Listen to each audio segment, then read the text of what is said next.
മരിച്ചു. പക്ഷെ അത് അറിഞ്ഞിട്ടും സത്യാമ്മയെ അറിയിക്കാതെ രഹസ്യമായി കാര്യങ്ങൾ നീക്കിയ ശാലിനിയെ ഒരു വിധത്തിലും സത്യാമ്മ അംഗീകരിക്കരുത്. എത്ര വിദഗ്ധമായിട്ടാണ് അവൾ വിഷ്ണുവിനെ കൊന്നത്.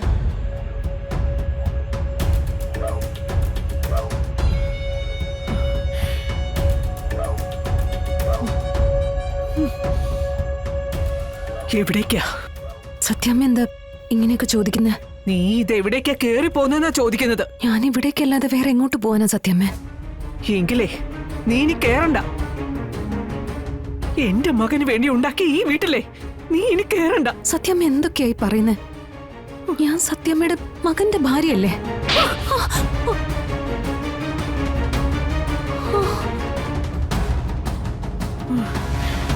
സത്യാമ്മ നിനക്ക് എങ്ങനെ അങ്ങനെ പറയാൻ തോന്നും?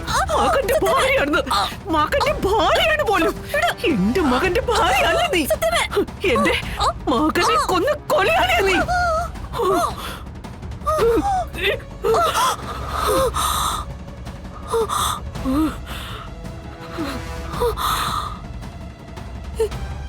സത്യാമ്മ എടീ, നീ എന്തിനാ മകനെ കൊന്ന്? സത്യാമ്മ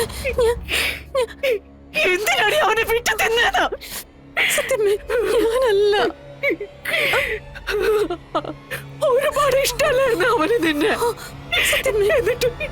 എന്നിട്ട് നീ അവനെ കൊന്നു കളഞ്ഞില്ലേ? കൊന്നു കളഞ്ഞില്ലേടി? സത്യാമ്മ ഞാനൊന്ന് പറയട്ടെ, എന്നിട്ട് എന്നെ ശിക്ഷിക്കേ. നീ ഒന്നും പറയണ്ട.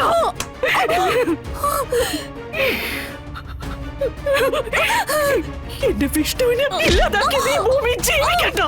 സത്യാമ്മ ജീവിക്കണ്ട നീ. വീട് സത്യാമ്മ എന്തേ കാണിക്കുന്നേ? സത്യാമ്മ എന്റെ മകനെ കൊന്ന് നീ ഇനി ഭൂമി വേണ്ട.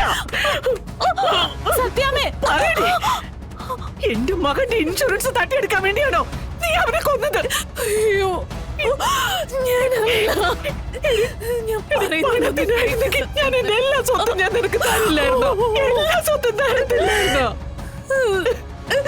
സത്യാമ്മ ഞാൻ പറയുന്നത് കണ്ണിലെ കൃഷ്ണമണി പോലെയല്ലേ അവൻ നോക്കിയിരുന്നത്? സത്യാമ്മ ഞാനൊന്ന് പറയട്ടെ. സത്യാമ്മ സത്യാമ്മയുടെ അടുത്ത് ഇങ്ങനെയൊക്കെ വന്ന് പറഞ്ഞത് ആരാണെന്ന് എനിക്കറിയില്ല. പക്ഷെ ഈ പറയുന്നതൊന്നും അല്ല സത്യം.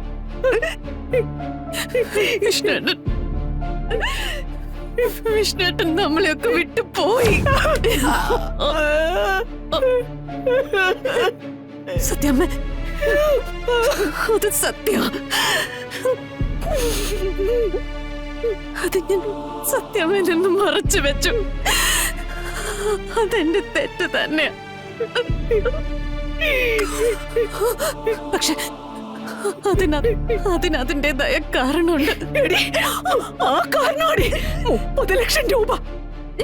എന്റെ മകന്റെ ജീവന്റെ വില. എന്റെ മകന്റെ ജീവന്റെ വില. സത്യാമ്മ ഞാൻ എന്റെ മകനെ കൊന്നിട്ട് നിനക്ക് ഇവിടെ സുഖമായിട്ട് കരുതിയോടി നീ?